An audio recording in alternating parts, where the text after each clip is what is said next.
भाई जी, ये कौन गाँव है? हाँ आए है नहीं।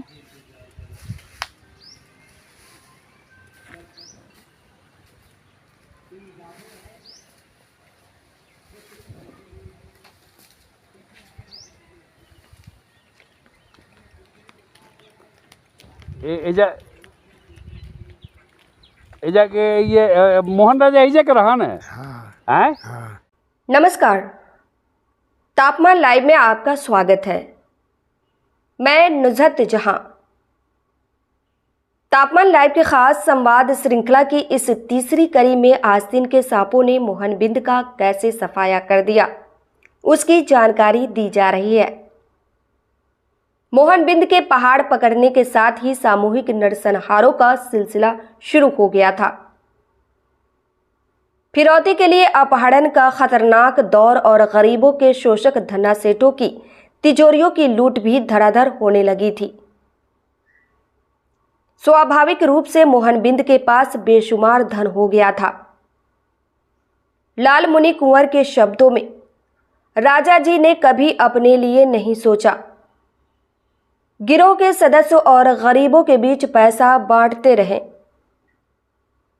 कई लोग उनके धन से अमीर बन गए, लेकिन ऊ हमरा और आपन लइका चंद्रशेखर खातिर कुछ न कैलन। न तो हमनी के आज मजदूरी न करे के पड़ी। लाल मुनि देवी की इस व्यथा की पुष्टि गांव के लोगों ने भी की। मोहन बिंद ने एक हाथ से लूटा तो दूसरे हाथ से गरीबों में बांट दिया। उसने इलाके में अनगिनत शादियां करवाई, ढेर सारे लोगों को जमीनों पर दखल कब्जा दिलवाया। उसकी इसी दरियादिली के चलते लोगों ने उसे राजा की उपाधि दे डाली, कैमूर पर्वतमाला का बेताज बादशाह। वैसे पुलिस की डायरी में ऐसे भी अनेक किस्से दर्ज हुए थे जो उसकी अय्याशी से जुड़े थे। कहते हैं कि उसी अय्याशी में मोहन बिंद की जान गई थी। लाल मुनि कुंवर ने पत्रकार नरेंद्र सिंह को बताया था कि मोहन बिंद गिरोह के पास 500 से ज्यादा हथियार थे। जिन अत्याधुनिक हथियारों की चर्चा आज होती है, वे सब के सब उसके पास थे। यही वजह थी कि जब भी गिरोह के साथ मुठभेड़ होती थी, पुलिस को ही मुंह की खानी पड़ जाती थी। मोहन राजा जब चलता था तो कम से कम 50 सशस्त्र लोग साथ हुआ करते थे। पूरे पहाड़ को 7 खंडों में विभक्त कर हर खंड को एक टोली के जिम्मे कर दिया गया था। विपरीत परिस्थितियों में हर एक टोली दूसरी टोली की मदद में पहुंच जाती थी। सुरक्षा की ऐसी चाक चौबंद व्यवस्था के बीच मोहन बिंद की हत्या उसके ही विश्वसनीय अंगरक्षकों रामगहन यादव उर्फ खिलाऊ यादव और चंद्रदीप सिंह ने कर दी। तब जो बातें सामने आई थी उसके मुताबिक मोहन बिंद ने सरकी गांव में 3 दिवसीय नाच का आयोजन कराया था। नाच के अंतिम दिन रात में खिलाऊ यादव और चंद्रदीप सिंह ने भरी महफिल में मोहन बिंद को भून दिया और लाश गायब कर दी। जानकार बताते हैं कि हत्या दुबे ग्राम पंचायत के मुखिया के चुनाव को लेकर हुई। कहानी कुछ यूं है। मुखिया पद के चुनाव में यादव जाति के 2 प्रत्याशी आमने सामने थे।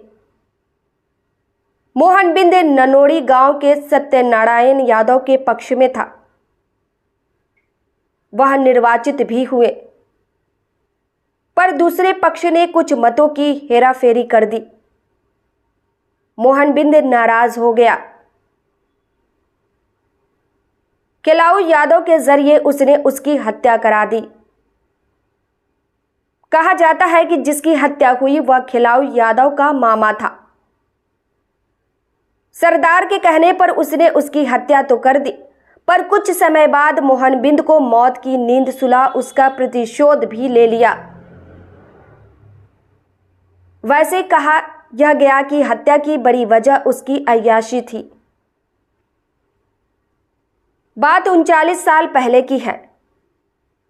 12 मार्च 1985 को बिंदेश्वरी दुबे बिहार के मुख्यमंत्री बने।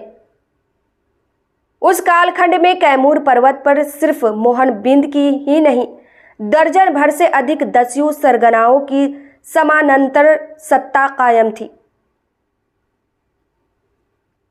इससे शासन प्रशासन की नींद हराम थी। बिंदेश्वरी दुबे की सरकार ने दस्यु उन्मूलन के लिए ऑपरेशन ब्लैक पैंथर 2 चलाया था। अभियान का असर दिखता उससे पहले अप्रैल 1985 में मोहन बिंद को मौत के मुंह में झोंक दिया गया। इस प्रस्तुति में बस इतना ही। फिर मिलते हैं इस किश्तवार किस्सा की चौथी एवं अंतिम कड़ी के साथ। तापमान लाइव की यह प्रस्तुति पसंद आई हो तो अपनी प्रतिक्रिया जरूर दीजिएगा। तापमान लाइव चैनल को देखिए, शेयर कीजिए, लाइक कीजिए और सब्सक्राइब अवश्य कीजिए। धन्यवाद।